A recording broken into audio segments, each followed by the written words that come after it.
Hello दोस्तों, Arya technical classes के YouTube channel पर आपका स्वागत है। दोस्तों, लास्ट वीडियो में हमने हाइड्रो पावर प्लांट के बारे में डिस्कस किया था। दोस्तों, आज का हमारा टॉपिक होगा न्यूक्लियर पावर प्लांट। दोस्तों, आज की क्लास में हम सीखेंगे कि न्यूक्लियर पावर प्लांट क्या होता है, इसकी संरचना किस प्रकार से होती है तथा इसकी सहायता से किस किस प्रकार से विद्युत का उत्पादन किया जाता है। तो स्टार्ट करते हैं आज की क्लास। दोस्तों, सबसे पहले बात करते हैं कि nuclear power plant. Nuclear power plant क्या होता है, इसके अंदर क्या होता है, जो रेडियोधर्मी पदार्थ होते हैं, आपका यूरेनियम 235, थोरियम 232 या प्लूटोनियम 239, इन ईंधन की सहायता से क्या की जाती है, इसके अंदर ऊष्मा उत्पन्न की जाती है। बात आता है कि जो न्यूक्लियर पावर प्लांट है, इसकी सहायता से कुल वैद्युतिक उत्पादन का 3%, कुल वैद्युतिक उत्पादन का 3% विद्युत का जो उत्पादन है वो हम न्यूक्लियर पावर प्लांट की सहायता से करते हैं। न्यूक्लियर जो पावर प्लांट होती है उसकी जो दक्षता होती है वो 35 से 40% होती है, अर्थात इसकी दक्षता थोड़ी क्या होती है, कम होती है। आपका जो न्यूक्लियर पावर प्लांट है, जिस प्रकार से thermal power plant Rankine cycle पर काम कर रहा था, उसी प्रकार आपका न्यूक्लियर पावर प्लांट भी रैंकाइन साइकिल पर ही क्या करता है, आपका काम करता है। आपका जो न्यूक्लियर पावर प्लांट होगा उसके अंदर काम करने वाले जो कारीगर होते हैं वो बहुत ही स्किल्ड कारीगर होते हैं, यानी कि इसके अंदर बहुत ही स्किल्ड वर्कर की क्या होती है, आपकी आवश्यकता होती है।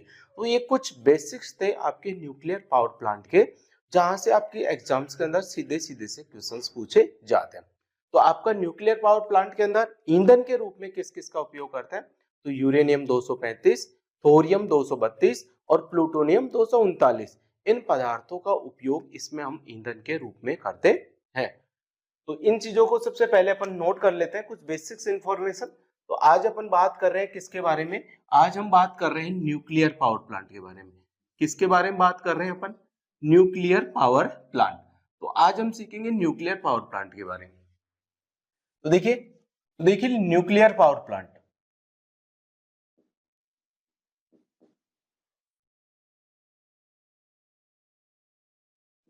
न्यूक्लियर पावर प्लांट, सबसे पहले अपन कुछ बेसिक इंफॉर्मेशन इसके बारे में लिखेंगे कि न्यूक्लियर पावर प्लांट है, उसके अंदर ईंधन के रूप में, न्यूक्लियर पावर प्लांट के अंदर ईंधन के रूप में किस किस का प्रयोग किया जाता है, तो न्यूक्लियर पावर प्लांट के अंदर ईंधन के रूप में किया जाता है क्या, यूरेनियम, यूरेनियम 235, थोरियम 232 और प्लूटोनियम 239, प्लूटोनियम 239, इन तीन रेडियोधर्मी पदार्थों का उपयोग हम ईंधन के रूप में करते हैं। तो न्यूक्लियर पावर प्लांट के अंदर ईंधन के रूप में यूरेनियम 235, थोरियम 232 और प्लूटोनियम 239 का उपयोग किया जाता है। दूसरी बात आती है आपका जो न्यूक्लियर पावर प्लांट है, इससे क्या होती है, आपके 3% विद्युत का उत्पादन किया जाता है। कितना परसेंट, 3% विद्युत का क्या किया जाता है, उत्पादन। तो 3% विद्युत का उत्पादन किसकी सहायता से किया जाता है, न्यूक्लियर पावर प्लांट। मतलब इस पावर प्लांट की सहायता से जो विद्युत का है वो बहुत ही कम क्या किया जाता है, उत्पादन किया जाता है। फिर आता है न्यूक्लियर पावर प्लांट की जो दक्षता होती है, न्यूक्लियर पावर प्लांट की जो दक्षता होती है वो होती है आपके 35% से लेकर होती है 40%। न्यूक्लियर पावर प्लांट की दक्षता कितनी होती है, 35% से लेकर कितनी होती है, आपकी 40% तक। फिर आता है न्यूक्लियर पावर प्लांट है, न्यूक्लियर पावर प्लांट आपका कौन से साइकिल पर काम करता है, तो न्यूक्लियर पावर प्लांट है वो रैंकाइन साइकिल पर काम करता है। क्या, न्यूक्लियर पावर प्लांट है वो रैंकाइन साइकिल पर क्या करता है, कार्य करता है। तो रैंकाइन साइकिल मैंने आपको थर्मल पावर प्लांट के अंदर बताया था कि रैंकाइन साइकिल क्या होता है। तो न्यूक्लियर पावर प्लांट है वो रैंकाइन साइकिल पर काम करता है। अगली बात आती है आपका जो न्यूक्लियर पावर प्लांट है ये क्या करता है, बेस पावर के रूप में, बेस पावर प्लांट के रूप में क्या करता है, ये कार्य करता है। आगे समझाऊंगा आपको बेस पावर प्लांट क्या होता है। तो ये बेस पावर प्लांट के रूप में क्या करता है, आपका कार्य करता है। तो न्यूक्लियर पावर प्लांट के अंदर ईंधन के रूप में यूरेनियम 235, थोरियम 232, प्लूटोनियम 239 का उपयोग किया जाता है। न्यूक्लियर पावर प्लांट की सहायता से 3% विद्युत का क्या किया जाता है, उत्पादन किया जाता है। न्यूक्लियर पावर प्लांट की दक्षता 35 से 40% तक होती है। न्यूक्लियर पावर प्लांट है वो आपका रैंकाइन साइकिल पर काम करता है। तथा न्यूक्लियर पावर प्लांट है वो बेस पावर प्लांट के रूप में क्या करता है, आपका कार्य करता है। तो ये तो हो गया न्यूक्लियर पावर प्लांट के बारे में कुछ बेसिक्स इंफॉर्मेशन। अब हम देखेंगे कि न्यूक्लियर पावर प्लांट के अंदर कौन कौन से भाग होते हैं तथा इन भागों का न्यूक्लियर पावर प्लांट के अंदर क्या क्या कार्य होता है। तो ये आपके सामने जो डायग्राम दिखाई दे रहा है, ये डायग्राम है आपके न्यूक्लियर पावर प्लांट का। किसका डायग्राम है ये? न्यूक्लियर पावर प्लांट का। अब इस डायग्राम के अंदर हम देखेंगे कि इस न्यूक्लियर पावर प्लांट के अंदर कौन कौन सी जगह पर कौन कौन से भाग स्थित होते हैं। किसके बारे में देखेंगे अपन? न्यूक्लियर पावर प्लांट के बारे में। तो देखिए न्यूक्लियर पावर प्लांट का ये सबसे बाहर वाला जो भाग होता है, न्यूक्लियर पावर प्लांट का सबसे बाहर वाला ये जो भाग होता है, ये क्या होता है आपका? सीमेंट और कंक्रीट का बनाया जाता है। किसका बनाया जाता है? आपका सीमेंट और कंक्रीट का बनाया जाता है। और ये सीमेंट और कंक्रीट का बनाया जाता है, इसको नाम से जाना जाता है। किसके नाम से? इसको बोलते हैं शिल्डिंग। न्यूक्लियर पावर प्लांट का सबसे बाहरी वाला भाग क्या कहलाता है? आपका शिल्डिंग कहलाता है। क्या कहलाता है? आपका शिल्डिंग। या फिर इसका दूसरा नाम है क्या? कंडरा। क्या बोला जाता है इसको? शिल्डिंग या फिर कंडरा के नाम से क्या किया जाता है? जाना जाता है। तो न्यूक्लियर पावर प्लांट का ये सबसे बाहर वाला जो भाग है उसको अपन शिल्डिंग या कंडरा के नाम से जाना जाता है। अब न्यूक्लियर पावर प्लांट का ये जो सेकंड वाला भाग है, ये वाला भाग न्यूक्लियर पावर प्लांट का ये वाला जो भाग है ये कहलाता है आपका रिएक्टर। न्यूक्लियर पावर प्लांट का ये वाला भाग क्या कहलाता है आपका? तो ये वाला भाग कहलाता है आपका क्या? रिएक्टर। क्या होता है ये? रिएक्टर। अब इस रिएक्टर के अंदर देखिए, यहाँ पर ये जो अंदर वाली रोड लगी हुई है, ये इस रिएक्टर के अंदर ये अंदर वाली जो रोड लगी हुई है, ये है आपके ईंधन की छड़ें। ये क्या है? आपके ईंधन की छड़ें, यानी कि फ्यूल रोड है। ये अंदर वाली छड़ें क्या है? आपके ईंधन की छड़ें किस किस की हो सकती है? यूरेनियम 235 की। तो अंदर वाली जो छड़ है ये वाली जो अंदर वाली छड़ है, ये क्या है? आपकी फ्यूल रोड है। क्या है? आपकी फ्यूल रोड, यानी कि ईंधन क्या है? आपकी ये छड़। तो ईंधन की छड़ आपकी कौन सी होगी? अंदर होगी। अब इस ईंधन की छड़ के ऊपर देखिए, यहाँ पर ये ईंधन की छड़ के ऊपर अपन ने ये, जैसे मैं ब्लैक करके बताऊं आपको या फिर इसको क्रॉस करके, ईंधन की छड़ के ऊपर देखिए ये वाला जिसको मैंने शेडिंग किया हुआ है, ये वाला भाग, ये वाली भाग कहलाती है आपके क्या? क्या कहलाता है ये? मॉडरेटर कहलाता है। क्या कहलाता है ये? मॉडरेटर। ये वाला भाग क्या हो गया आपका? मॉडरेटर। मॉडरेटर को हिंदी में क्या बोलते हैं अपन? मंदक बोलते हैं। क्या बोलते हैं? मंदक। फिर ये देखिए आपकी ये जो आपके मॉडरेटर है, इन मॉडरेटर के बीच में ये वाला हिस्सा तो क्या हो गया आपका? मॉडरेटर हो गया। अंदर वाली जो हिस्सा है वो क्या हो गया? आपकी फ्यूल की रोड हो गई। अब इस इन दो मॉडरेटर के बीच में ये वाली जो रोड आपको दिखाई दे रही है, ये वाली रोड कहलाती है आपकी कौन सी? नियंत्रक छड़। क्या कहलाती है ये वाली रोड आपकी? तो ये रोड कहलाती है आपकी नियंत्रक छड़। क्या होती है ये? नियंत्रक छड़ होती है, यानी कि इसको बोलते हैं अपन क्या? Controlling road. क्या बोलेंगे इसको? Controlling road. तो ये वाला भाग तो क्या हो गया आपका? रिएक्टर का हो गया।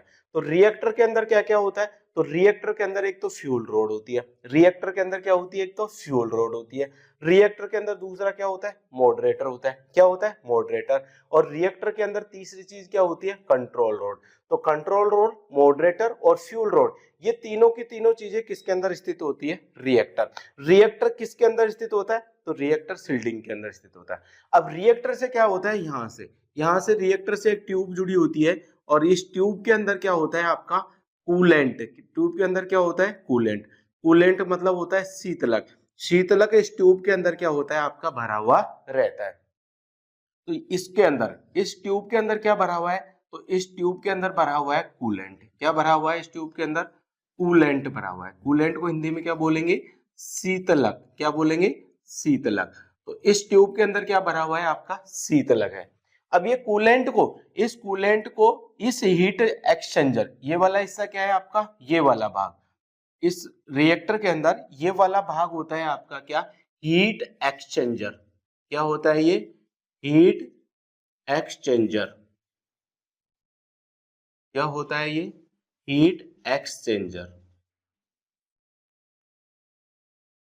तो देखिए हीट एक्सचेंजर और ये जो आपका रिएक्टर है, इसके बीच में एक पंप लगा हुआ है। हीट एक्सचेंजर और इस रिएक्टर के बीच में एक पंप लगा हुआ है, जिसे हम बोलते हैं क्या? Coolant pump. जिसको क्या बोलेंगे अपन? कूलेंट पंप बोलेंगे। क्या बोलेंगे इसको? Coolant pump. तो ये तो हो गया आपका क्या, हीट एक्सचेंजर। ये वाला पूरा हिस्सा बड़ा वाला भाग क्या हो गया, हीट एक्सचेंजर। हीट एक्सचेंजर और जो रिएक्टर है वो क्या है, एक रोड के माध्यम से जुड़े होते हैं, जिसके अंदर क्या प्रवाहित होता है, कूलेंट प्रवाहित होता है। इस कूलेंट को इस हीट एक्सचेंजर के अंदर और आपका ये जो रिएक्टर है इसके अंदर प्रवाहित करने के लिए इसके अंदर क्या लगा होता है, एक कूलेंट पंप लगा होता है। अब क्या होता है, यहां से एक पाइप जा रहा है और इस पाइप के अंदर जो स्टीम आएगी, भाप आएगी, वो भाप ये डायरेक्ट किसके पास जाएगी, तो ये वाला हिस्सा है आपका क्या, टरबाइन है। ये क्या है आपका, टरबाइन। क्या है ये, टरबाइन है। तो भाप यहां से आपका हीट एक्सचेंजर से जो भाप बनेगी, इस हीट एक्सचेंजर के अंदर जो भाप बनती है वो इस पाइप के माध्यम से कहा जाती है टरबाइन। जिससे टरबाइन, टरबाइन के साथ कौन जुड़ा हुआ है, तो टरबाइन के साथ जुड़ा हुआ है आपका अल्टरनेटर।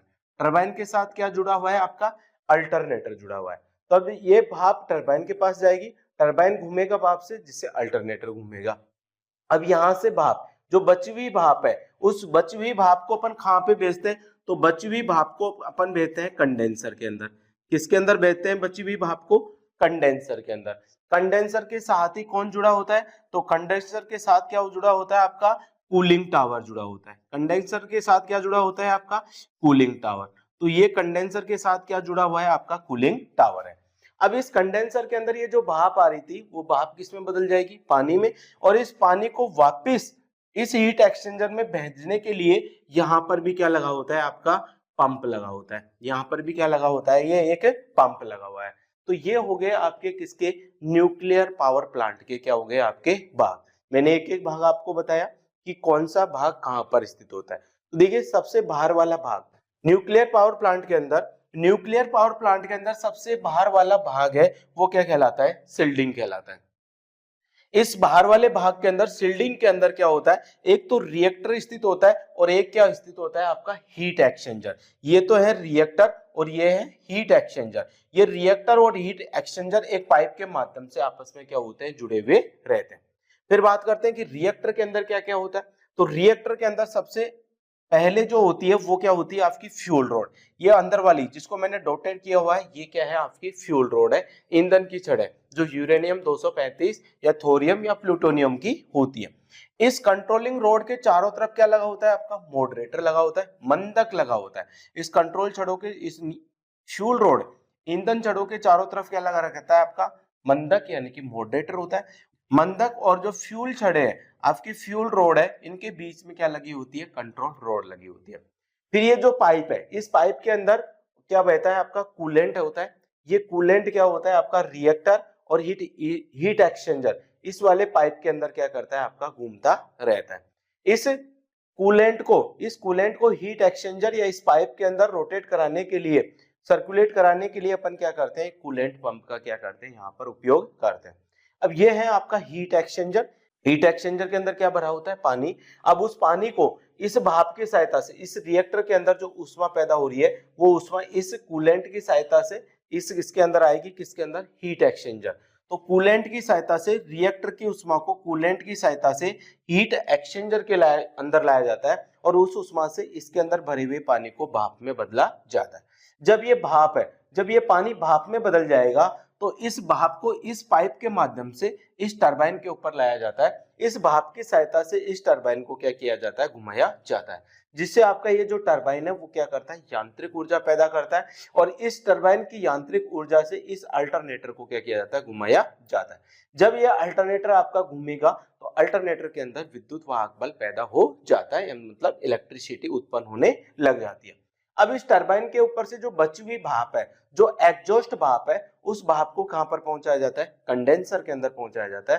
कंडेंसर के अंदर क्या होता है, कूलिंग टावर के माध्यम से इस भाप को वापस किसके अंदर बदला जाता है, पानी के अंदर बदला जाता है। और उस पानी को पंप की सहायता से दोबारा से उसको हीट एक्सचेंजर के अंदर क्या कर दिया जाता है, भेज दिया जाता है। तो यहां से पानी इस प्रकार इस क्रम में क्या करता है, घूमता रहता है। तो ये एक साइकिल का निर्माण कर रहा है। इसको ही बोलते हैं अपन क्या, रैंकिन साइकिल। क्या बोलते हैं इसको, रैंकिन साइकिल।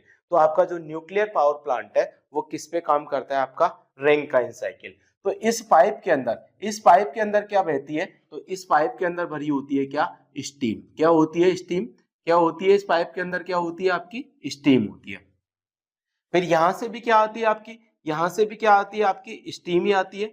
इस स्टीम को इस कंडेंसर के अंदर किस में बदल दिया जाता है, तो इस स्टीम को इस कंडेंसर के अंदर किस में बदल दिया जाता है, आपका पानी में बदल दिया जाता है। तो इस प्रकार से आपका न्यूक्लियर पावर प्लांट क्या करता है, काम करता है। तो ये हो गया आपका न्यूक्लियर पावर प्लांट का डायग्राम, और न्यूक्लियर पावर प्लांट किस प्रकार से विद्युत का क्या करता है, उत्पादन करता है। तो अब एक एक पार्ट्स के बारे में लिखेंगे कि न्यूक्लियर पावर प्लांट के अंदर कौन से पार्ट्स का क्या कार्य होता है। बेसिक आपको पता चल गया कि न्यूक्लियर पावर प्लांट के अंदर ये फ्यूल की रोड या ईंधन की छड़ें होती है। इसके अंदर क्या होता है, जब नाभिकीय विखंडन न्यूक्लियर पावर प्लांट के सिद्धांत पे काम करता है, तो न्यूक्लियर पावर प्लांट है वो नाभिकीय विखंडन के सिद्धांत पर काम करता है। न्यूक्लियर फिजन नाभिकीय विखंडन के सिद्धांत पे काम करता है। मतलब आपका जो यूरेनियम 235 है, जब इस पे न्यूट्रॉन की क्या की जाती है, बौछार की जाती है, तो ये यूरेनियम क्या होता है, इसका जो नाभिक है वो छोटे छोटे नाभिकों के अंदर क्या हो जाता है, टूट जाता है, जिसके कारण इस रिएक्टर के अंदर क्या होती है, बहुत ही उच्च मात्रा में क्या होती है, ऊष्मा उत्पन्न हो जाती है। अब इसके अंदर जो ऊष्मा उत्पन्न हुई है, उस ऊष्मा को इस कूलेंट के माध्यम से कहां लाया जाता है, हीट एक्सचेंजर के अंदर लाया जाता है। हीट एक्सचेंजर के अंदर क्या भरा हुआ है, इस हीट एक्सचेंजर के अंदर पानी भरा हुआ है। इस हीट एक्सचेंजर के अंदर क्या भरा हुआ है, पानी। तो इस ऊष्मा से ये पानी किस में बदल जाता है, आपका भाप में बदल जाता है। जब ये पानी भाप में बदल जाएगा तो भाप किसके पास जाएगी, टरबाइन, जिससे टरबाइन में क्या होगी, यांत्रिक ऊर्जा पैदा होगी, उससे अल्टरनेटर घूमेगा और अल्टरनेटर के अंदर क्या हो जाएगी, आपकी इलेक्ट्रिसिटी पैदा हो जाएगी। तो ये तो हो गया इसके बारे में बेसिक्स। अब इसके बारे में अपन नोट कर लेते हैं कि न्यूक्लियर पावर प्लांट के अंदर कौन कौन से भाग का क्या क्या कार्य होता है। ठीक है, डायग्राम आपको अच्छे से समझ में आ गया। तो सबसे पहले इनको मैं यहाँ से मिटा रहा हूँ, देखिए यहाँ से मिटा देता हूँ क्योंकि मेरे पास स्पेस कम है लिखने के लिए। ठीक है, याद तो रहेगा आपको, मैंने समझा तो दिया ही यहाँ से। तो सबसे पहले अपन बात करेंगे किसके बारे में, हीट एक्सचेंजर के बारे में। या फिर आप ये भी लिख लो, सबसे इंपॉर्टेंट है कि आपका न्यूक्लियर पावर प्लांट है वो न्यूक्लियर पावर प्लांट नाभिकीय विखंडन, नाभिकीय विखंडन के सिद्धांत पर कार्य करता है।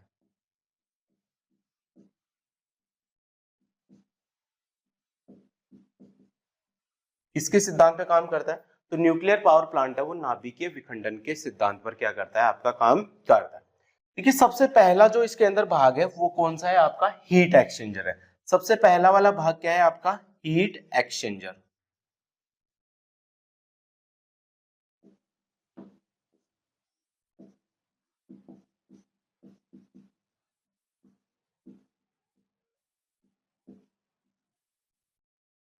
हीट एक्सचेंजर आपका क्या काम कर रहा है, तो हीट एक्सचेंजर के अंदर क्या भरा होता है, पानी भरा होता है। ये पानी क्या करता है, इस रिएक्टर की ऊष्मा से गर्म होकर क्या करता है, भाप को उत्पन्न करता है।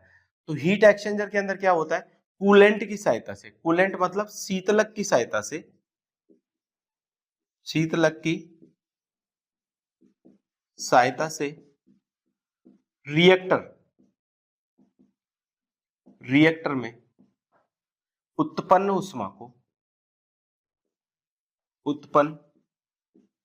ऊष्मा को हीट एक्सचेंजर में लाया जाता है।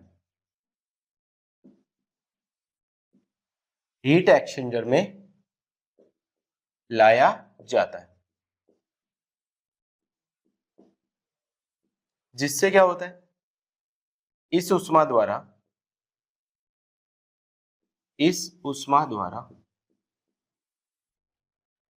हीट एक्सचेंजर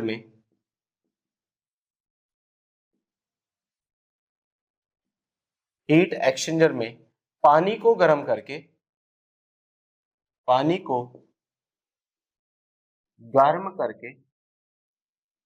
भाप यानी कि स्टीम उत्पन्न की जाती है।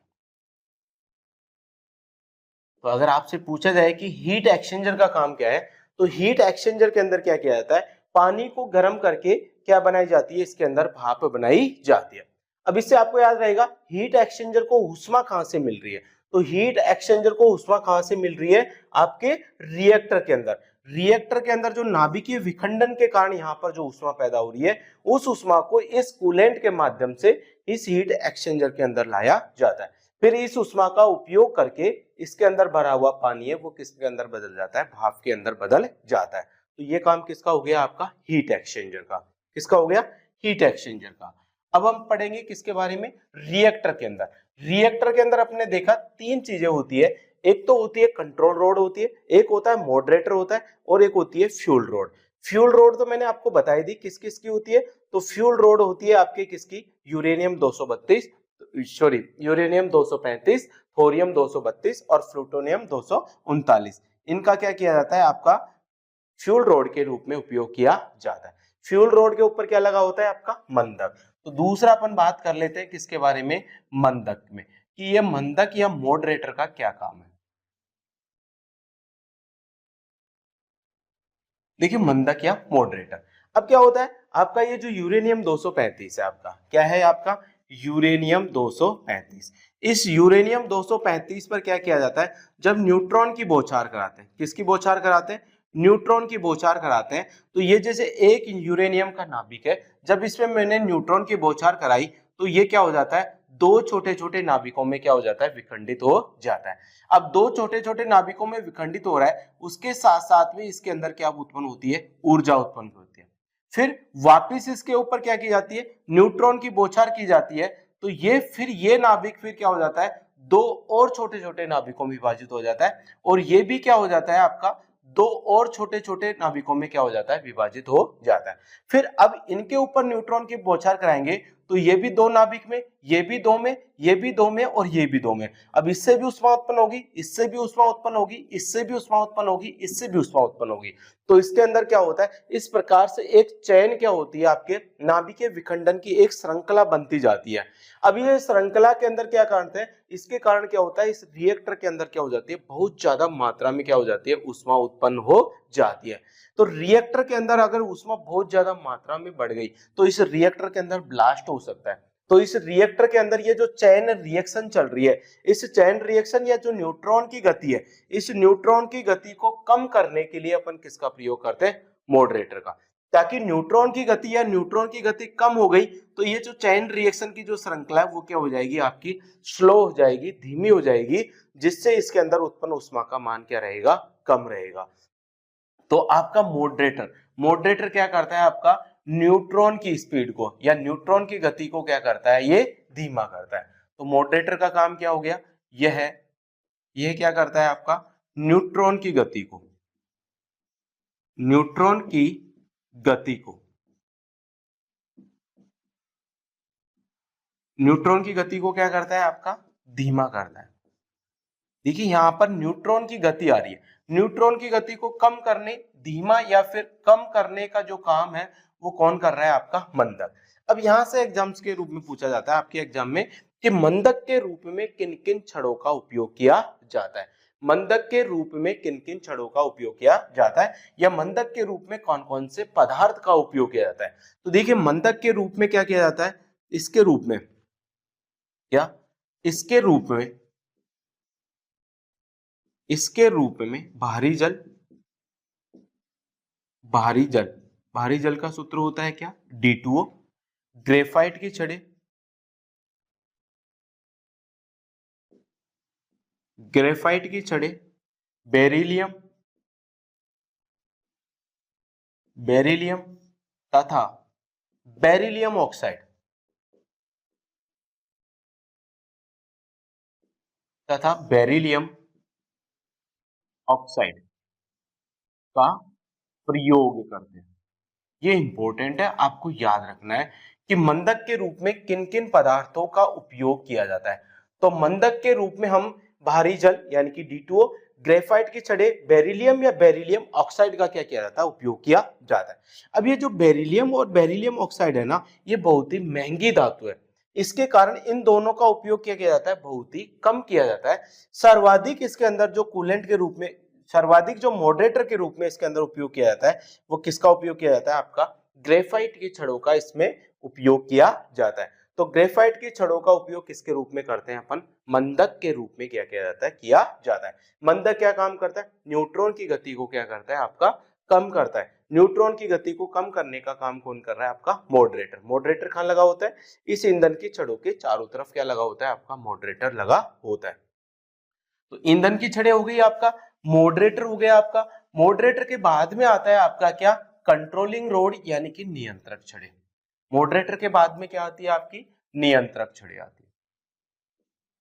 तो अब देख लेते हैं अपन क्या, नियंत्रक छड़ें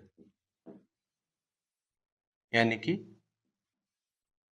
कंट्रोलिंग रोड।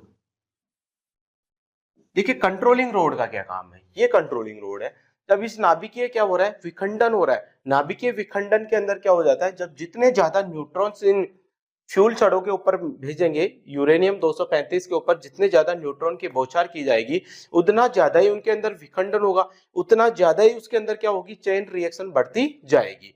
अब यदि बहुत ज्यादा उसके अंदर चेन रिएक्शन बढ़ गई तो बहुत ज्यादा ऊष्मा क्या हो जाएगी? उत्पन्न हो जाएगी। तो जब न्यूट्रॉन की संख्या क्या हो जाती है? बहुत ज्यादा मात्रा में बढ़ जाती है। जब न्यूट्रॉन की संख्या क्या हो जाती है? बहुत ज्यादा मात्रा में बढ़ जाती है, तो उस न्यूट्रॉन की संख्या को अवशोषित करने के लिए, उस न्यूट्रॉन की संख्या को एब्जॉर्ब करने के लिए हम क्या करते हैं? इस कंट्रोलिंग रोड का क्या किया जाता है? उपयोग करते हैं। तो कंट्रोलिंग रोड क्या करती है? जो न्यूट्रॉन्स होते हैं, जो अतिरिक्त मात्रा के जो न्यूट्रॉन्स होते हैं, उन अतिरिक्त मात्रा के न्यूट्रॉन को क्या कर लेता है? ऑब्जर्व कर लेता है यानी कि सोख लेता है। तो अतिरिक्त न्यूट्रॉन की मात्रा को एब्जॉर्ब करने का कार्य कौन करती है? आपकी नियंत्रक छड़ें करती है। तो ये क्या काम करती है? यह अतिरिक्त न्यूट्रॉन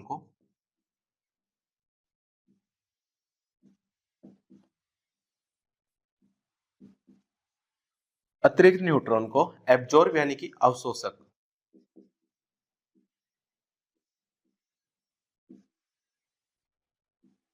एब्जॉर्ब करके, एब्जॉर्ब का मतलब होता है ग्रहण करने, मतलब अतिरिक्त न्यूट्रॉनों को अपनी तरफ क्या कर लेती है? आकर्षित कर लेती है। तो अतिरिक्त न्यूट्रॉनों को एब्जॉर्ब करके क्या करती है? जो श्रृंखला अभिक्रिया है चल रही है आपकी, श्रृंखला अभिक्रिया यानी कि चेन रिएक्शन, क्या? चेन रिएक्शन, चेन रिएक्शन को क्या करती है? ये नियंत्रित करती है। तो श्रृंखला अभिक्रिया को नियंत्रित करने का कार्य कौन करती है? आपके कंट्रोलिंग रोड करती है, नियंत्रित छड़ें करती है। कैसे करती है श्रृंखला अभिक्रिया को नियंत्रित? जो एक्स्ट्रा न्यूट्रॉन है, जो अतिरिक्त न्यूट्रॉन है, एक्स्ट्रा न्यूट्रॉन है, उन एक्स्ट्रा न्यूट्रॉन को क्या कर लेती है? एब्जॉर्ब कर लेती है, ग्रहण कर लेती है। एक्स्ट्रा न्यूट्रॉन को ग्रहण करके चेन रिएक्शन को क्या करती है? कंट्रोल करती है। कौन? आपका नियंत्रक छड़ें। अब नियंत्रक छड़ के रूप में किन किन पदार्थों का उपयोग किया जाता है? तो इसके रूप में अपन क्या करते हैं? क्या हो गया आपका? बोरोन, बोरोन की छड़ें, कैडमियम, कैडमियम की छड़ें, और हाफनियम, हाफनियम धातु का उपयोग करते हैं, धातु का उपयोग करते हैं। ये इंपॉर्टेंट है, आपको याद रखना है। कंट्रोलिंग रोड के रूप में किन किन पदार्थों का उपयोग किया जाता है? तो नियंत्रक छड़ के रूप में अपन बोरोन, कैडमियम की छड़ें या हफनियम धातु, बोरोन, कैडमियम और हफनियम, इन तीन धातु की छड़ों का अपन किसके रूप में प्रयोग करते हैं? कंट्रोलिंग रोड के रूप में कार्य करते हैं। तो आपका कंट्रोलिंग रोड कंप्लीट हो गया, फ्यूल रोड हो गया, आपका मॉडरेटर हो गया, कंट्रोलिंग रोड हो गया। इसके बाद में आता है क्या? आपका कूलेंट। क्या आता है अगला? आपका कूलेंट आता है। देखिए कूलेंट, कूलेंट का मतलब होता है शीतलक। अब ये कूलेंट क्या कर रहा है? कूलेंट क्या कर रहा है? इस रिएक्टर के अंदर जो उष्मा उत्पन्न हो रही है, उस उष्मा को इस हीट एक्सचेंजर के अंदर ले जाने का काम कर रहा है। कौन? कूलेंट। मतलब रिएक्टर को ठंडा रखने का काम कर रहा है। रिएक्टर के अंदर जो उष्मा उत्पन्न हो रही है, उस उष्मा को बाहर निकालकर इस हीट एक्सचेंजर के अंदर ले जाने का काम करता है। तो कूलेंट क्या करता है? इस रिएक्टर को ठंडा रखने का काम करता है। रिएक्टर के अंदर जो उष्मा पैदा हो रही है, उस उष्मा को इस हीट एक्सचेंजर के अंदर ले जाने का काम करता है। तो कूलेंट क्या काम करता है? ये रिएक्टर में उत्पन्न उष्मा को, ये क्या करता है? रिएक्टर में उत्पन्न उष्मा को बाहर निकालता है, बाहर निकालकर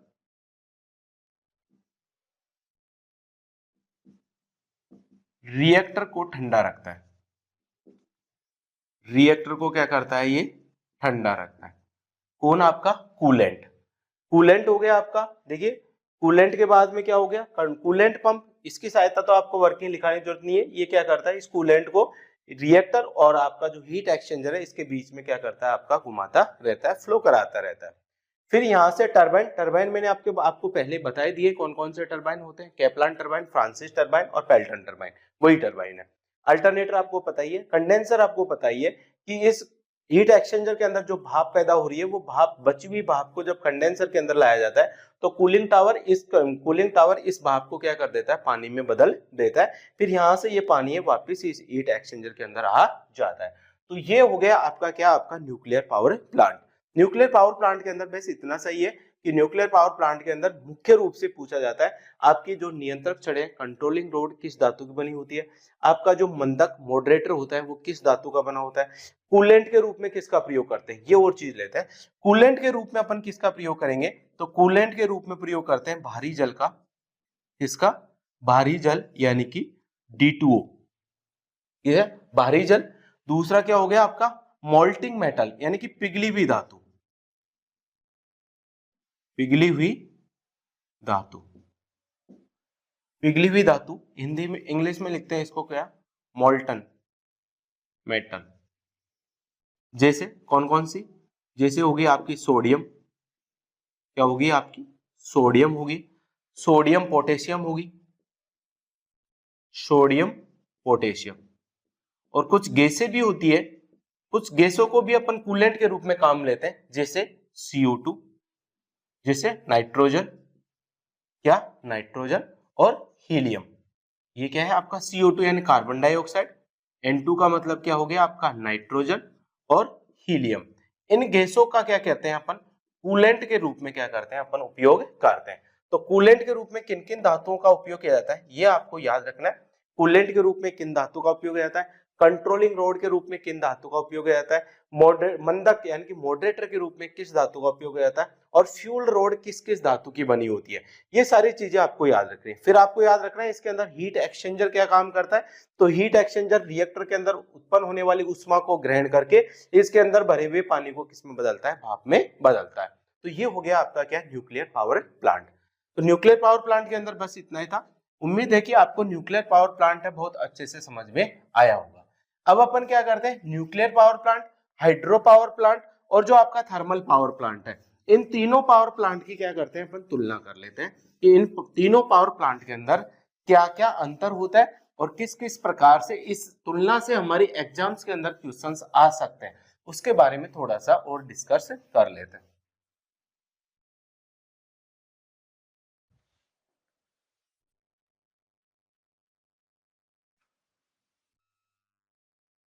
देखिए मैं एक सारणी के माध्यम से तीनों की जो अंतर होता है वो आपको लिखाता हूं। ये आप अंतर याद कर लेना। इस सारणी को यहाँ पर लिख रहे हैं अपन फैक्टर, यहाँ पर लिखेंगे अपन क्या? Hydro power plant,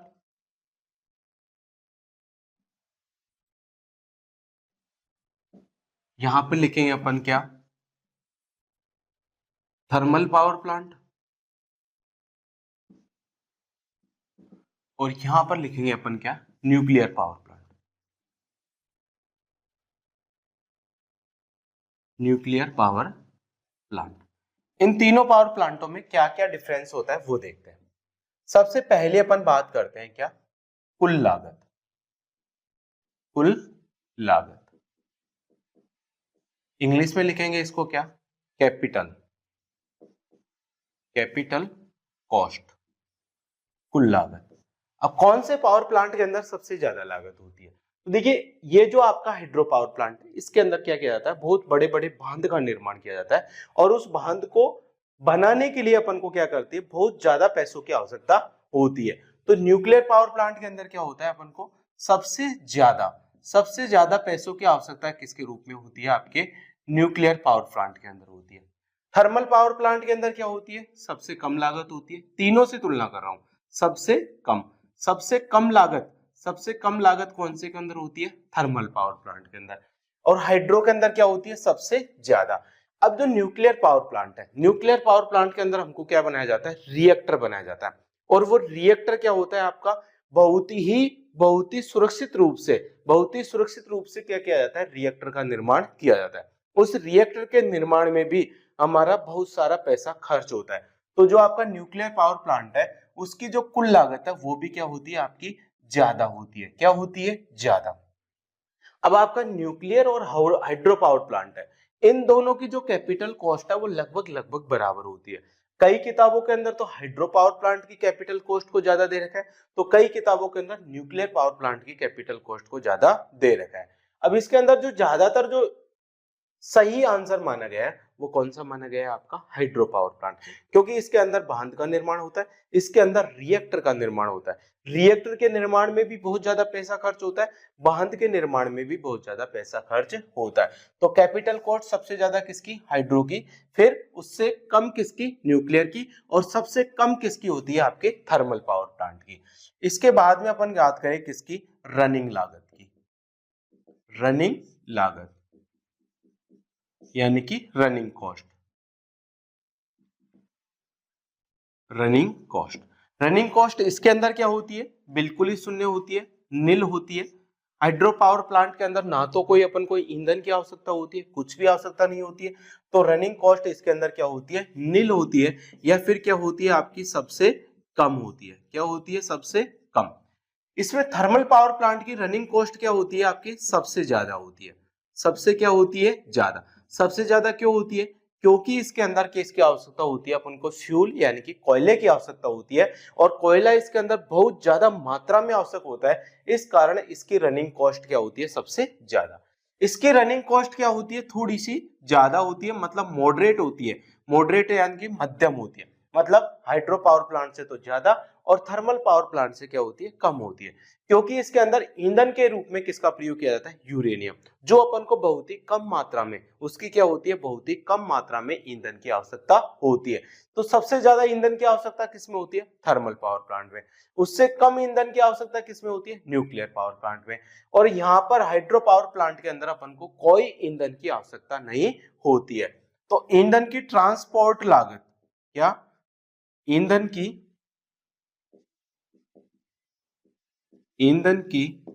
transport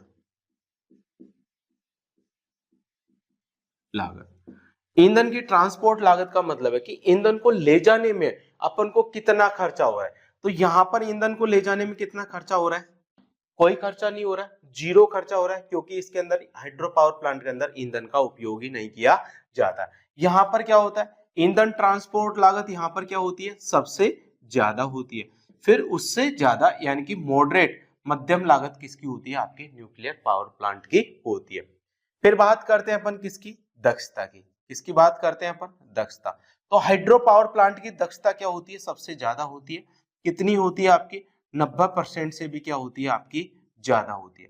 thermal power plant की दक्षता कितनी होती है, आपकी 45% से कितनी होती है, आपकी 40% तक होती है। न्यूक्लियर पावर प्लांट की भी दक्षता कितनी होती है, आपकी 45% से लेकर कितनी होती है, 40% तक होती है। फिर बात करते हैं अपन पांचवा, क्या, प्रदूषण यानी कि पॉल्यूशन के बारे में, कि कौन सा पावर प्लांट के अंदर सबसे ज्यादा पॉल्यूशन होता है। तो इसके अंदर क्या होता है, पॉल्यूशन बिल्कुल ही क्या होता है, नील होता है, यानी कि सबसे कम पॉल्यूशन किसके अंदर होता है, आपका हाइड्रो पावर प्लांट के अंदर। इससे पॉल्यूशन क्या होता है, आपका सबसे ज्यादा होता है, क्योंकि इसके अंदर कोयला जलता है ना, तो कोयले से प्रदूषण क्या होता है, सबसे ज्यादा होता है। जबकि न्यूक्लियर पावर प्लांट से भी पॉल्यूशन क्या होता है, आपका मध्यम होता है, ज्यादा होता है। ठीक है। फिर इनका बात आती है कि इनकी जो दक्ष वो क्या, इनके इनका उपयोग किस किस के रूप में किया जाता है। तो हाइड्रो पावर प्लांट का जो उपयोग है वो बेस लोड, क्या, बेस लोड एवं पीक लोड, दोनों लोड के लिए ही इसका क्या किया जाता है, उपयोग किया जाता है। बेस लोड के रूप में भी इसका उपयोग किया जाता है और पीक लोड के रूप में उपयोग किया जाता है। जब बरसात का मौसम होता है तब तो हाइड्रो पावर प्लांट को बेस लोड के रूप में काम में लेते हैं, और जब आपका ग्रीष्म ऋतु का मौसम होता है उस समय हाइड्रो पावर प्लांट को अपन पीक लोड के रूप में काम में लेते हैं। और जो आपका थर्मल पावर प्लांट है उसको क्या करते हैं अपन, बेस लोड के रूप में काम लेते हैं। थर्मल पावर प्लांट को हमेशा केवल किसके रूप में लेते हैं? बेस लोड के रूप में। और जो न्यूक्लियर पावर प्लांट है उसको भी अपन क्या करते हैं? बेस लोड के रूप में ही उसका क्या किया जाता है? उपयोग किया जाता है। तो थर्मल और न्यूक्लियर इन दोनों को तो किसके रूप में काम में लेते हैं? बेस लोड के। जबकि हाइड्रो पावर प्लांट को अपन बेस और पीक दोनों प्रकार के लोड के लिए उपयोग करते हैं। फिर बात करते हैं क्या अपन को? वर्कर, जो स्किल की। स्किल मतलब हाइड्रो पावर प्लांट के अंदर क्या होता है? कम स्किल वर्कर भी क्या हो जाते हैं? काम कर सकते हैं। तो इसके अंदर क्या हो सकते हैं अपन? कम स्किल्ड वर्कर, कम स्किल्ड वर्कर, कम स्किल्ड वर्कर भी क्या कर सकते हैं? इसके अंदर काम कर सकते हैं। इसके अंदर क्या होता है? थोड़ा स्किल्ड वर्कर की आवश्यकता होती है। किसकी आवश्यकता होती है? स्किल्ड वर्कर की इसके अंदर क्या होती है? आवश्यकता होती है। इसके अंदर क्या होता है? बहुत ज्यादा स्किल्ड वर्कर की आवश्यकता होती है। तो बहुत ज्यादा स्किल्ड वर्कर की आवश्यकता कौन से कौन से प्लांट के अंदर होती है? न्यूक्लियर पावर प्लांट के अंदर। थोड़े बहुत स्किल्ड वर्कर, बहुत कम skilled worker hydro power plant के अंदर काम कर सकते हैं। थोड़ा इसमें स्किल्ड वर्कर की आवश्यकता होती है। और सबसे ज्यादा स्किल्ड वर्कर की किसके अंदर आवश्यकता होती है? आपका न्यूक्लियर पावर प्लांट के अंदर इसकी आवश्यकता होती है। स्किल्ड वर्कर हो गया। इसके बाद में एक और चीज है आपका कि इनको कौन से एरिया के अंदर लगाया जाता है? कौन से एरिया के अंदर? तो इसका क्या रहता है? लोकेशन। क्या? लोकेशन। कहां पर लगाते हैं इसको? लोकेशन। इसको तो अपन लगाते हैं क्या? दूर दराज वाले क्षेत्रों में। कहां लगाया जाता है इसको? दूर दराज के क्षेत्रों में। दूर दराज के क्षेत्रों में क्यों लगाता है? क्योंकि इसके अंदर किसका निर्माण करता है? बांध का निर्माण होता है। और बांध के निर्माण के लिए अपन को क्या चाहिए? बहुत ज्यादा जमीन की आवश्यकता होती है। या फिर इसको ऐसे स्थान पर लगाया जाता है जहां पर पानी बहुत ज्यादा मात्रा में उपलब्ध होता है। तो ये जो हाइड्रो पावर प्लांट है वो दूर दराज एरिया, मतलब आपका रिमोट एरिया के अंदर, इंग्लिश के अंदर लिखे तो इसको क्या बोलेंगे अपन? Remote area. रिमोट एरिया के अंदर इनको क्या किया जाता है? स्थापित किया जाता है। आपका थर्मल पावर प्लांट है। थर्मल पावर प्लांट को क्या करते हैं अपन? लोड सेंटर के पास में लगाते हैं। इसके लोड सेंटर के पास में ही क्या किया जाता है? इसको स्थापित करते हैं। लोड सेंटर के पास में इसको स्थापित करते हैं। किसको? थर्मल। अब आपका जो न्यूक्लियर पावर प्लांट है इसको भी क्या करते हैं अपन? दूर दराज क्षेत्रों में लगाते हैं। इसको भी क्या करते हैं? दूर दराज क्षेत्रों में लगाते हैं। क्यों लगाते हैं? क्योंकि न्यूक्लियर पावर प्लांट से क्या करते हैं? हानिकारक रेडिएशन निकलती है। वो हानिकारक रेडिएशन निकलती है तो जो घनी आबादी वाले क्षेत्र है उनसे दूर ही क्या किया जाता है? न्यूक्लियर पावर प्लांट को लगाया जाता है। तो जो आपके रिमोट एरिया है उन रिमोट एरिया के अंदर क्या किया जाता है? आपका न्यूक्लियर पावर प्लांट को स्थापित किया जाता है। फिर इसकी देख ले अपन लाइफ कि ये कौन से पावर प्लांट के अंदर है जो आयु कितनी कितनी होती है, इनका जीवन काल कितना कितना होता है। क्या देख लेते हैं अगला आपको अपन? जीवन काल। क्या देख लेते हैं? जीवन काल। तो जीवन काल क्या होता है? हाइड्रो पावर प्लांट का जो जीवन काल है वो 50 वर्ष से ज्यादा होता है। कितना होता है? 50 वर्ष से भी क्या होता है? आपका ज्यादा होता है। जबकि थर्मल पावर प्लांट है वो 20 से 30 साल तक।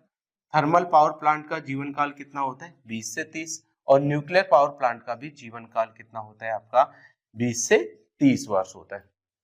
ये चीज हो गई। तो ये कुछ आपके hydro power plant, thermal power plant और न्यूट्रल पावर प्लांट के अंदर कुछ बेसिक्स अंतर थे जो आपको याद रखने, क्योंकि यहाँ से आपके एग्जाम्स के अंदर डायरेक्ट क्वेश्चंस आ जाते हैं कि कौन से पावर प्लांट को कहाँ पर स्थापित किया जाता है, कितनी दक्षता होती है, कौन से लोड पे काम करते हैं, कौन से वर्कर की आवश्यकता होती है, किन में प्रदूषण ज्यादा फैलता है, किन से प्रदूषण कम होता है। तो हमने क्या किया? हमने 3 प्रकार के पावर प्लांट पढ़े। हमने पढ़ा thermal power plant, thermal power plant के बाद में पढ़ा hydro power plant, hydro power plant के बाद में अपन ने तीसरा पावर प्लांट पढ़ा है। कौन सा? आज हमने nuclear power plant. Nuclear power plant, ये तीनों पावर प्लांट क्या है? आपके सबसे ज्यादा इंपॉर्टेंट पावर प्लांट है और सबसे ज्यादा आपके एग्जाम्स के अंदर जो क्वेश्चंस पूछे जाते हैं वो यहीं से पूछे जाते हैं। तो आपके जो पावर प्लांट है इसके बाद में कौन से पावर प्लांट बचे? इसके बाद में 2 पावर प्लांट और बचे। एक है आपका डीजल पावर प्लांट और एक है आपका पंप स्टोरेज पावर प्लांट। तो आपका डीजल पावर प्लांट और पंप स्टोरेज पावर प्लांट है, दोनों के दोनों ही पीक लोड पावर प्लांट है। पीक लोड पावर प्लांट का मतलब क्या होता है? जब किसी पावर प्लांट पर लोड का मान क्या होता है? ज्यादा आता है। जब लोड अचानक बढ़ जाता है उस कंडीशन में अपन को कुछ एक्स्ट्रा पावर प्लांट को चलाकर कुछ समय के लिए, बहुत कम समय के लिए दूसरे पावर प्लांट को चलाकर उस पीक लोड को क्या किया जाता है? मेंटेन किया जाता है। तो आपका क्या है? एक तो डीजल पावर प्लांट। कौन सा आपका? Diesel power plant. तो डीजल पावर प्लांट के अंदर तो आपको पता होगा क्या होता है, आपका गांव के अंदर जो डीजल इंजन होता है वो एक मिनी डीजल पावर प्लांट है। उसके अंदर क्या किया जाता है, जो आपका अल्टरनेटर या जनरेटर होता है उसको डीजल इंजन की सहायता से क्या किया जाता है, घुमाया जाता है। मतलब डीजल इंजन की सहायता से उस जनरेटर या अल्टरनेटर को यांत्रिक ऊर्जा देकर अपन क्या करते हैं, विद्युत का उत्पादन करते हैं। तो डीजल पावर प्लांट के अंदर ऐसा कुछ है नहीं। तो डीजल पावर प्लांट का मैं लिखा देता हूं, इसका उपयोग किसके लिए करते हैं, तो डीजल पावर प्लांट का उपयोग करते हैं अपन पीक लोड प्लांट के रूप में। किसके रूप में? Peak load power plant. Peak load power plant के रूप में क्या किया जाता है, इसका उपयोग किया जाता है। तो peak load power plant, peak load power plant के रूप में क्या किया जाता है, उपयोग किया जाता है। किसका? डीजल पावर प्लांट का। ठीक है। एक होता है आपका कौन सा, पंप स्टोरेज पावर प्लांट। एक क्या होता है आपका, pump storage power plant. Pump storage power plant के अंदर क्या होता है, पंप स्टोरेज पावर प्लांट के अंदर कुछ नहीं होता। पंप स्टोरेज पावर प्लांट के अंदर दो टैंक होते हैं। मैं थोड़ा सा आपको समझा दूं, जैसे एक टैंक तो आपका ये हो गया और एक टैंक यहाँ पर होता है। इसके अंदर दो टैंक होते हैं। एक तो होता है अप टैंक, एक तो ये तो होता है कौन सा, आपका ऊपर वाला होता है, तो इसको तो बोलते हैं अप स्ट्रीम टैंक। क्या बोलते हैं इसको? तो अप स्ट्रीम टैंक। और एक नीचे वाला जो टैंक है इसको अपन बोलेंगे डाउन स्ट्रीम टैंक। क्या बोलेंगे इसको? Down stream tank. क्योंकि ये नीचे लिखा हुआ है तो नीचे है तो इसको डाउन बोलेंगे, ये ऊंचाई पर स्थित है इसको क्या बोलेंगे, अप। अब क्या होता है, इन दोनों टैंकों को क्या किया जाता है, एक पाइप के माध्यम से क्या किया जाता है, जोड़ा जाता है ऐसे। ठीक है। इन दोनों टैंकों को अपन ने क्या किया, एक ये पेन स्टॉक वाला पाइप है, पेन स्टॉक देखा था हाइड्रो पावर प्लांट में, वैसे इन दोनों को क्या कर दिया अपन ने, जोड़ दिया। फिर इसके बीच में यहाँ पर क्या लगा देते हैं, एक टरबाइन लगा देते हैं। क्या लगा देते हैं? टरबाइन। और इस टरबाइन को यहाँ पर एक अल्टरनेटर के साथ क्या कर दिया जाता है, जोड़ दिया जाता है। इस टरबाइन को मैंने क्या कर दिया, इस अल्टरनेटर के साथ में क्या कर दिया, जोड़ दिया। ठीक है। इस टरबाइन को मैंने क्या कर दिया, अल्टरनेटर के साथ में जोड़ दिया। तो ये तो क्या हो गया आपका अल्टरनेटर, ये क्या हो गया आपका टरबाइन, क्या हो गया टरबाइन, और ये क्या हो गया आपका पेन स्टॉक, जिसके अंदर से पानी क्या होता है आपका अप स्ट्रीम टैंक से डाउन स्ट्रीम टैंक की तरफ आता है। जब पानी क्या होगा आपका इस टैंक से नीचे की तरफ आएगा तो पानी के कारण ये टरबाइन घूमेगा, जिससे यांत्रिक ऊर्जा पैदा होगी, और इस यांत्रिक ऊर्जा से आपका ये अल्टरनेटर घूमेगा, और अल्टरनेटर घूमकर क्या करेगा, विद्युत ऊर्जा का क्या करेगा, उत्पादन करेगा। तो ये जो आपका पंप स्टोरेज पावर प्लांट है, पंप स्टोरेज पावर प्लांट को भी अपन क्या करते हैं, पीक लोड पावर प्लांट के रूप में ही उपयोग करते हैं। तो आपका डीजल पावर प्लांट और पंप स्टोरेज पावर प्लांट दोनों के दोनों ही क्या करते हैं, पीक लोड पावर प्लांट के अंदर उपयोग किए जाते हैं। ये जो आपका पंप स्टोरेज पावर प्लांट है इसको क्या किया जाता है, थर्मल पावर प्लांट के पास में स्थापित किया जाता है। तो थर्मल पावर प्लांट के साथ में, थर्मल पावर प्लांट के साथ में ही क्या किया जाता है, इसे स्थापित किया जाता है। थर्मल पावर प्लांट के साथ में ही क्या किया जाता है, इसे स्थापित किया जाता है। क्योंकि क्या होता है, जब थर्मल पावर प्लांट के अंदर पीक लोड आता है, मतलब लोड का मान बढ़ता है, जब कुछ जो कि 1-2 घंटे के लिए होता है या फिर कुछ घंटों के लिए होता है, उस स्थिति में कुछ घंटों के लिए इस पावर प्लांट को अपन चला देते हैं और उस लोड को मेंटेन कर लिया जाता है। जब क्या होता है आपका, जब ये पावर प्लांट आपका काम करता है, जब पावर प्लांट काम करता है तब तो पानी क्या होता है आपका, ऊपर वाले टैंक से कहाँ आता है आपका, नीचे वाले टैंक में जाता रहता है। यहां से पानी आएगा और इस टैंक के अंदर क्या हो जाएगा, आपका एकत्रित हो जाएगा। अब आपका पीक लोड मान लेते हैं 1 घंटे के लिए आया, तो 1 घंटे के लिए मैंने इस पावर प्लांट को चलाया, तो 1 घंटे के लिए क्या करेगा, ऊपर वाले टैंक से पानी नीचे वाले टैंक के अंदर जाता रहेगा, और 1 घंटे तक इसको चलाकर अपन ने क्या कर लिया, विद्युत का उत्पादन कर लिया। जब पीक लोड क्या हो गया आपका, समाप्त हो गया, जब पीक लोड समाप्त हो गया तो ये ऊपर वाले टैंक से पानी जो नीचे वाले टैंक के अंदर एकत्रित हुआ है, अब क्या करेंगे अपन, ये जो आपका अल्टरनेटर है या फिर आपका ये जो जनरेटर है, देखो अल्टरनेटर तो काम करता है सिंक्रोनस मोटर की तरह, जनरेटर काम करता है आपका डीसी मोटर की तरह। अब इस अल्टरनेटर या जनरेटर को क्या किया जाता है, सप्लाई देके इसको मोटर की तरह घुमाया जाता है। अब ये आपका क्या बन गया, कब, जब पीक लोड समाप्त हो गया, जब इस पावर प्लांट को अपन ने बंद कर दिया, उस समय इस जनरेटर को सप्लाई देके इसको मोटर की तरह चलाया जाता है।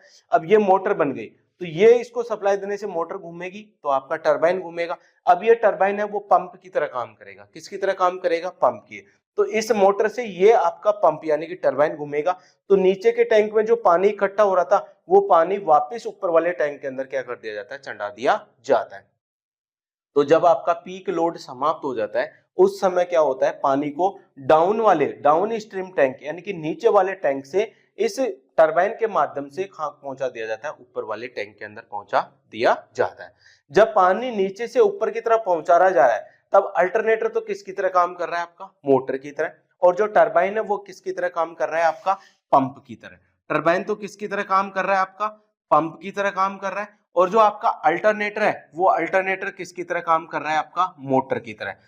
तो अल्टरनेटर मोटर की तरह और टरबाइन पंप की तरह कब काम करेगा, जब पानी नीचे वाले टैंक से कहां जाएगा, ऊपर वाले टैंक पे। और जब पानी ऊपर वाले टैंक से नीचे टैंक में आएगा तो आपका ये तो काम करेगा टरबाइन की तरह और ये काम करेगा अल्टरनेटर की तरह, मतलब दोनों काम कर रहे हैं। इससे विद्युत का क्या कर रहे हैं, उत्पादन भी कर रहे हैं और पानी को वापस ऊपर वाले टैंक के अंदर भी क्या कर रहे हैं, चढ़ा रहे हैं। तो ये हो गया आपका कौन सा, पंप स्टोरेज पावर प्लांट। तो पंप स्टोरेज पावर प्लांट को क्या किया जाता है, थर्मल पावर प्लांट के साथ में स्थापित करते हैं। इसको अपन पीक लोड प्लांट के रूप में क्या करते हैं, उपयोग करते हैं। जब क्या होता है आपका पीक लोड होता है, जब क्या होता है आपका पीक लोड होता है, क्या होता है आपका पीक लोड। पीक लोड की स्थिति में क्या होता है, जो पानी होता है, जो पानी होता है वो क्या होता है आपका अप स्ट्रीम टैंक से, कहां से, अप स्ट्रीम टैंक से कहां जाता है, आपका डाउन स्ट्रीम टैंक में। कहां जाता है, डाउन स्ट्रीम टैंक में। कब, जब क्या होता है आपका पीक लोड होता है। उस समय क्या होता है आपका टरबाइन और अल्टरनेटर क्या करते हैं, विद्युत का उत्पादन करते हैं। जब पीक लोड क्या हो गया आपका, समाप्त हो गया, मतलब आ गया आपका क्या, ऑफ लोड पीरियड। क्या आ गया आपका, ऑफ लोड। ऑफ लोड मतलब अब लोड समाप्त हो गया है और इस टरबाइन को अपन ने क्या कर दिया, बंद कर दिया। उस समय जो पानी होता है वो पानी कहां आता है आपका, पानी आता है आपका डाउन स्ट्रीम टैंक से। कहां से, डाउन स्ट्रीम टैंक से कहां आता है आपका अप स्ट्रीम टैंक के अंदर, अप स्ट्रीम टैंक में। कब, जब ऑफ लोड पीरियड में। उस समय क्या काम करता है आपका जो टरबाइन है, उस समय जो आपका टरबाइन क्या है, आपका टरबाइन, वो टरबाइन तो किसकी तरह काम करता है, तो टरबाइन तो काम करता है किसकी तरह, पंप की तरह। टरबाइन किसकी तरह काम करता है, पंप की तरह। और आपका जो अल्टरनेटर है, आपका जो अल्टरनेटर है वो अल्टरनेटर किसकी तरह काम करता है, तो अल्टरनेटर काम करता है किसकी तरह, मोटर की तरह। किसकी तरह काम करता है, मोटर की तरह। तो ये दोनों याद रखने हैं इसमें पंप स्टोरेज पावर प्लांट के अंदर। ऑफ पीक लोड पीरियड के अंदर तो क्या होता है और ऑफ लोड पीरियड के अंदर क्या होता है, और दोनों के दोनों ही पीक लोड पावर प्लांट के रूप में काम करते हैं। तो आपके जो पावर प्लांट थे वो सारे के सारे कंप्लीट हो चुके हैं। आज के लिए बस इतना ही, मिलते हैं आपको नेक्स्ट क्लास में।